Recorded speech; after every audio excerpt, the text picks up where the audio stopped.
Hello, and welcome back to another episode of Sheer Motivation Podcast. Look at me getting all consistent. Woo, I've been giving y'all weeks after week. Okay, we on what, like 11, week 11, 12? I don't know what week this is, but I am getting consistent. Look at me. Okay, so this week, I guess I'll just title this Question Roulette because I have been asking some of the viewers and people that I know that have been supporting me. I have been asking you guys to send me a few questions. Some of them can be questions that came to mind after you watched the episode or just random. And so I did get some random questions from a few of my friends, a couple of the viewers. Most of the people said they wanted to stay anonymous, so I just decided to just do most of them just anonymous. Okay, so we'll just do it like that. But they're just random questions. So I'm just going to start. I wrote them all down because you know I'm old. I've got them through my DMs, my text messages. So I said, let me just write them down so I don't forget. But if I forget your question, just send it to me and I'll do it maybe on a future episode. So with that being said, let's just jump right into it, okay? Now, go ahead and hit that like button. Don't forget. All right.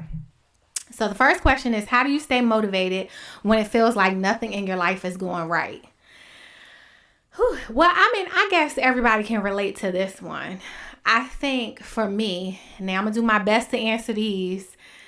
Because, again, I ain't the relationship expert. I ain't the life coach. I am none of that. I'm just a regular girl, a regular mom, trying to do better, make better choices, and buckle down, reading my Bible, and trying to actually apply it. So I'm going to answer these questions the best I can. So I think when we get into a place, I can speak for myself. When I've gotten into a place where it feels like nothing is going right, and every time I turn around, it's something. To me, in my mind, what I tell myself is, okay, God's trying to get my attention. That's what I tell myself. So I will take a minute to just put myself on silent. You know what I'm saying? I'll challenge myself to be a little less reactive and a little more proactive. So I'll start looking at situations, be like, okay, what role am I playing? Is there something I can do different? So I first start with me, because everywhere I go, there I am, right? And then I pray. I pray a little bit more than I typically pray. I told you I've been doing the thing where before I get up in the morning, before my feet ever touch the ground, I thank God for waking me up. And I'm like, okay, how can I make you smile at me today? What can I do better that I didn't? How can I be better than I was yesterday? But when it feels like nothing is going right, like I said, I first try to start with myself and ask myself, is there anything I can change? Is there anything I can do different? And then I kind of recenter on my goals or those things in the back of my mind that I've been saying I need to do, I need to get serious about. Like lately, I've been trying to change my diet. I don't know if my face is giving skinny or not, but I'm going to think skinny and hope that it translates or this care, because I ain't like, the roundness that I've been given in some of the previous episodes. But like, for example, I just try to recenter with things that are in my control. Am I taking care of myself? Am I drinking enough water? Am I taking my vitamins? Small things that kind of make me feel like, all right, I got this. I got a handle on some of this stuff. And then it takes the pressure off of everything that's not going right. And then I just tackle one thing at a time. Whatever those things are that feel like they're crumbling. Sometimes they're crumbling for a reason. So I just kind of recenter and then tackle one thing at a time, and try to do something different. But yeah, I just think that's life's way of getting your attention and trying to get you to refocus. So to answer that, I shift my focus and start asking myself, what are some things I can do differently? Really focusing on things that I can change, that I have control over, and praying more. So that would be what I do. All right, the next question is, what helped you get through your hardest heartbreak without losing yourself? Now, who asked this? I mean, again, I'm not the relationship podcast, so I mean, some stuff might come up, but what helped me get through my hardest heartbreak? You know what I'm saying? I think my hardest heartbreak, like, I think I've had two really tough heartbreaks. One would be, if I'm honest, the day my mom passed away. So for you guys that don't know, I lost my mom when I was 18, complications of breast cancer. And that was the hardest heartbreak. Like, I think anytime you lose somebody, it's hard, right? But the one person that you lose that brought you in this world, that's raised you, to send you through all your, to lose that person is like the hardest heartbreak that I think I have ever experienced to date. And to be honest, I did lose myself. I was 18. I didn't know nothing about nothing. It was just the most depressing time. I think I stopped eating. At that time, I found out I was pregnant with my oldest child, my daughter. And I think for me, I continued to lose weight up until I was like 5 months pregnant. And I think the doctor found, like, I would forget to eat. It was a hard time. And I think what started to pull me out of it was the fact that I was pregnant with my daughter.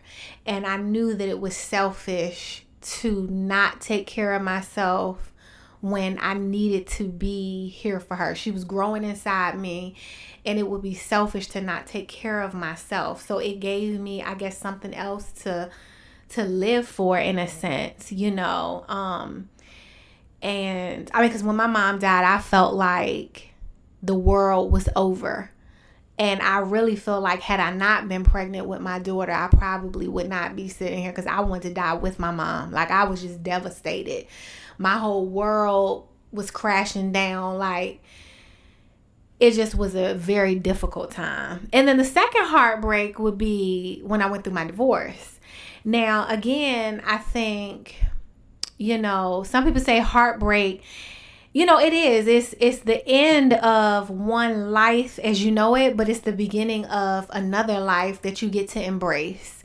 And when your world is crashing down like that, it's just the prelude for everything to eventually come back together. And you get to decide, because you're the writer, the actor, the director of your life. So you get to decide how sturdy you're going to be when those pieces come back together. But those were the two heartbreaks, the two most toughest heartbreaks. And like I said, I did lose myself. But the fun was adapting to my new phase in life. When I lost my mom, I lost myself. But then when I started gaining myself back, I was a mom, and I got to see and pour into this little human being that counted on me and depended on me.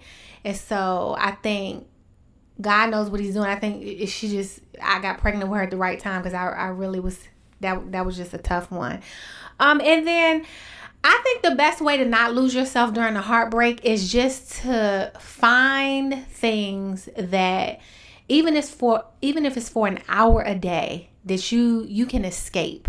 If it's painting, if it's drawing, if it's riding a bike, if it's working out, whatever that thing is, it's like, all right, whenever I get sad, I'm about to eat a piece of fruit. I'm going to do something healthy for my body. Whenever my insides is feeling bad, I'm going to challenge myself to go take my vitamins, drink me a bottle of water, go take a walk around the block. Just try to tap into something that's going to make you feel a sense of normalcy. All right, the next one. How do you co-parent when communication feels impossible and the other parent is being difficult? Again, this is not the relationship podcast. But I see y'all keep pushing me toward relationship stuff. Y'all can't be asking me relationship. See, mine is all messed up. No. Okay. When it comes to co-parenting, again, everybody has their own co-parenting recipe. I feel like if it's working for you, let it work for you, right? But if it's not working for you, I think the best thing to do is to make it about the kids. Make it about the kids, and always keep in the back of your mind, those children grow up. And you don't ever want to be on the other end of a question when your kids get older, where your answer could make them resent you. So always try to operate in the best light of what's best for your children. And then just imagine them when they hit 16, 17, 18, 19, they start asking them tough questions, and just challenge yourself to say, am I handling this in a way that I'm going to be proud of when they get older and ask me why? Or are they going to be upset with me and resent me? I think if you move like that and you move in love and have the ability to separate, okay, our relationship didn't work out, but these kids don't have nothing to do with that. So we need to do what's best for the kids. If you can think in that mindset, I think you can get through it. All right, next question. What do you do when you feel stuck in life and nothing is moving forward? How do I get unstuck? When I feel stuck, I usually listen to some motivational, motivational biographies and documentaries. I try to, again, I've been doing this thing where I've been reading my Bible a little bit more. Now, I ain't gonna tell you that I'm an A1, perfect Christian, because I'm not. But I've been reading more, really trying to apply. So when I feel stuck, I be like, all right, what am I supposed to be doing? Because I don't want to get past this and look back and miss my bing. I don't want to miss my moment. So I'm always asking myself, if I'm stuck right here, what else can I switch my focus to? How can I broaden my attention? How can I try something new? I'm always trying to challenge myself to try something. This podcast was new. I had no idea. I like to talk, but it's a whole different kind of thing when you see yourself on camera, you hear your voice. I was like, oh my God, is that how I sound? But I said, no, I'm going to challenge myself to do it. I'm going to stick with it. Okay. So yeah, I just try to do just different stuff, new stuff, jump out there, watch a motivational movie, connect with different groups, or find something that I can do that's going to make me feel happy. When I get stuck, that's what I do. All right, so this says, next one, how do you deal with friends who no longer support your growth or can't relate to your journey? That word friend is a very complex word. Everybody has a different definition of friend. I think good friendships start with good communication, right? And it's that check-in. It's like, meeting them where they are. How can I support you in this moment? Being transparent, and so if you find that your friends aren't really support of this growth or new direction, if you like the club and party and smoke weed, and then all of a sudden you turn over a new leaf, you turn over a new leaf in life, and it's like they ain't really supportive. I think first off, you owe it a conversation, right? And I think good friendships that are meant to be, you come together in those moments, you iron it out, you guys talk about it until you have a good understanding. How can I do to support you? If you don't smoke anymore and I like to smoke, does it bother you if I do it around you? Is that a trigger for you? Just trying to ask those questions to know, to show that you care. So I just think good friendships start with good communication, and you have to make them aware of what support looks like for you in your journey, because support looks different for everybody. They could love being your friend, love supporting you, but maybe they're just unsure of how to do that. You know, maybe you have friendships and maybe you're the first one becoming a mom and the other ones are kind of like falling back because it's like, oh, we can't really invite her because she got the baby. But it's like, well, talk to your friend, see how you can show up and support her, because maybe she still want to come out and enjoy herself. She's a mom, but that's one part of her life, you know. And so yeah, I just think really talking and finding out what support looks like for them is a great start. Okay, next question. Is it wrong to put yourself first when you're used to showing up for others? No. Next question. No, it's not. Sometimes you have to put yourself first. Sometimes, you know, you have to say, I'm always that person going to everybody's birthday, baby shower, graduation. Like this time, I'm going to do something for me. I'm going to put myself first. I'm going to tell my friends that, hey, I need you to show up and support me in this way. And I need to make sure my needs are met. So no, I don't think it's wrong at all. All right. One moment in life where you wanted to quit, but didn't. What kept you going? I think I kind of touched on that in the other question. I think, like I said, when my mom passed, I definitely wanted to give up on life. I definitely didn't. It was a very depressing time. And, you know, I'm not going to say I consider self-harming, but I'm going to say I definitely thought about life and how great it would be if I weren't here. And, you know, I thought about, man, I would just like to just die. I mean, that was my thought. You know, I didn't want to be here. My mom had died. I really didn't have a lot of support. And so, I was just so lost. I was so hurt. I went through the stages of her death. Like, it's funny because I was sad, but initially I was mad. I was angry with my mom for dying. I was mad at her. I was mad. Then I was sad. Then I was depressed. Then I was angry again, you know.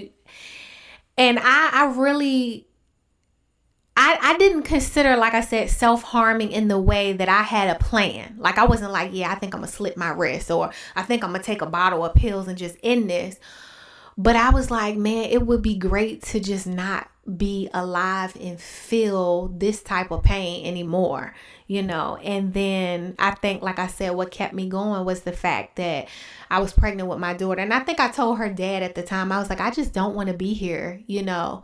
And I remember getting emotional. And he said, well, how selfish would that be if you did something to take you away from all of us? Like, we need you here. That baby needs you here. And so, you know, you can't think like that. But I think that's what got me through it. I'm not telling y'all to go get pregnant if you're going through a difficult time. I'm just saying at that moment, that's the way my life took course. And I think that had I not been pregnant, I probably would have been reckless with my safety. I probably would have been reckless with my life in general. And, you know, I may not be here today. All right. We are almost done. Okay. It says, how do you co-parent without letting the other letting your personal feelings get in the way of what's best for your child? I think I kind of touched on this too. I think when it comes to co-parenting, the best rule of thumb is to really ask yourself, what's best for my child? What's best for my child? And can I stand the test of time? When this child gets older and they say, why did you keep me away from my dad? Or, you know, why did you pack up my stuff and take me away from my mom? Or why were you arguing with my mom? Why did you push my mom? Why did you hit my mom? Can you live with the decisions in those type of conversations? I think the best thing and the best way to co-parent is to make it about what's best for the child. Or you end up in somebody's courthouse where they'll tell you what's best for your child. You pick. You want to do what's best for your child, or you want to let that white man in that black robe tell you what's best for your child? Figure it out.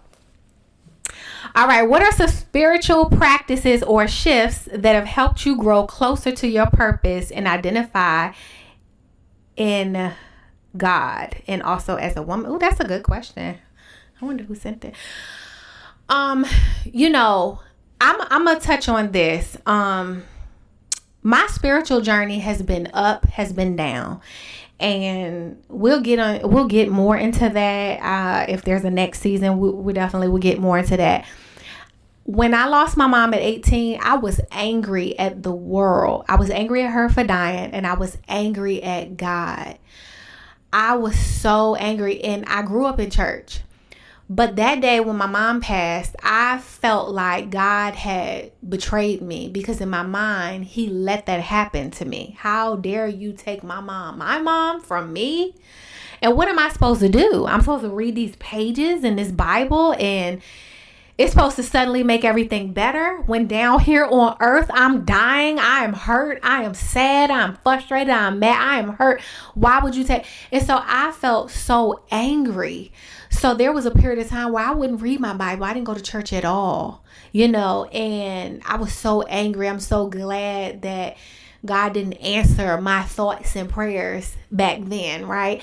And so as I gotten older and I look back and I went through some things, but I began to see my life in a different light. And I was like, oh my God, he never left me. Because when I look back, I could see some times where had I just leaned a little bit more to the left or a little bit more to the right, I could have been sifted out of this life like a piece of grass.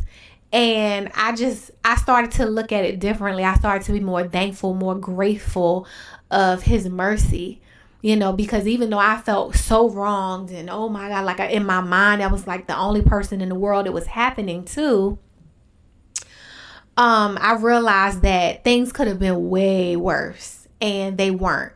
And they weren't because his hand was on my life. And so I began to just look at things differently. So some practices are, I definitely read my Bible more often. I'm not going to tell you a lie that I read it every day, because I don't read my Bible every day. I'm trying to get there. Maybe by season 4, I'm going to be there, but I'll keep you posted.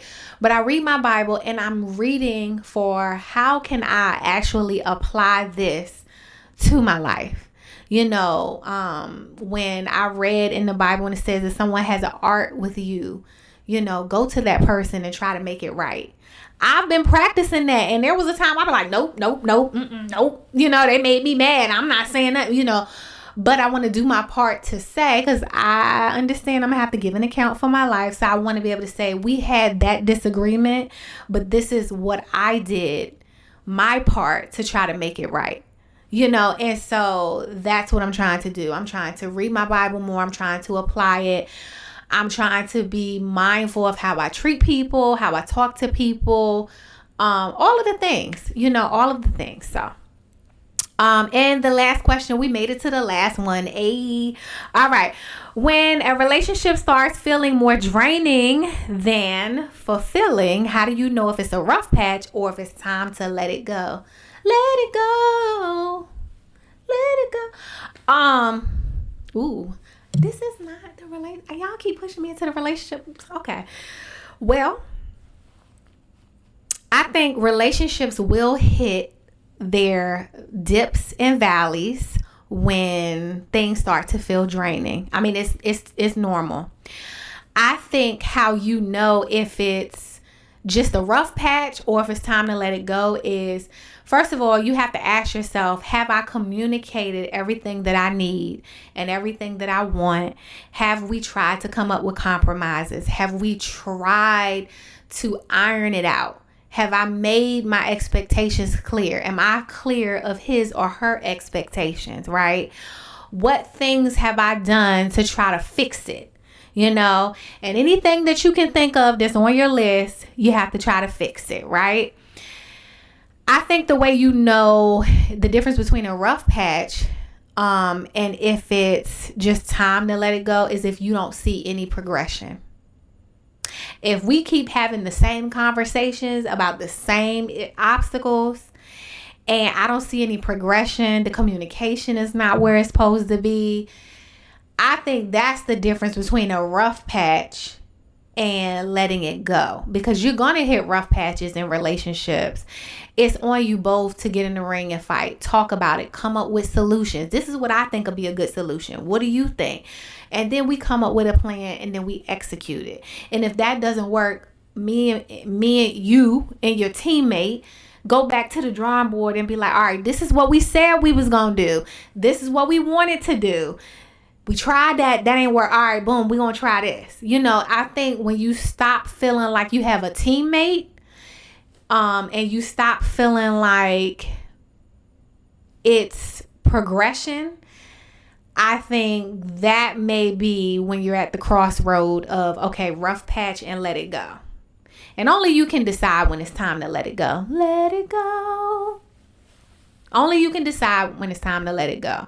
But every relationship, it's worth fighting for. If you, especially if you've been with the person for a while, it's worth fighting for. So, but yeah, that's a decision you have to make as far as you want to let it go or not, But yes, that is the end of our questions. So I thank all my listeners and my friends that text me or DM'd me or called me.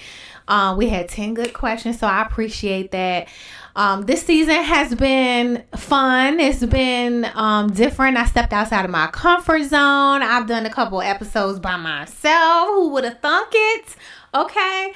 And so it's definitely breaking me out of the box because I'm actually a shy person. But I wanted to do this to break out of my comfort zone. So I'm proud of myself. Thank you so much for watching this season of Sheer Motivation Podcast. I appreciate all the likes, all the comments, all the follows, the text messages like, hey girl, I like that. Okay, I like that. I see you. I appreciate it so much. And hit that like button, subscribe, and we will see you next time for season 4. Okay.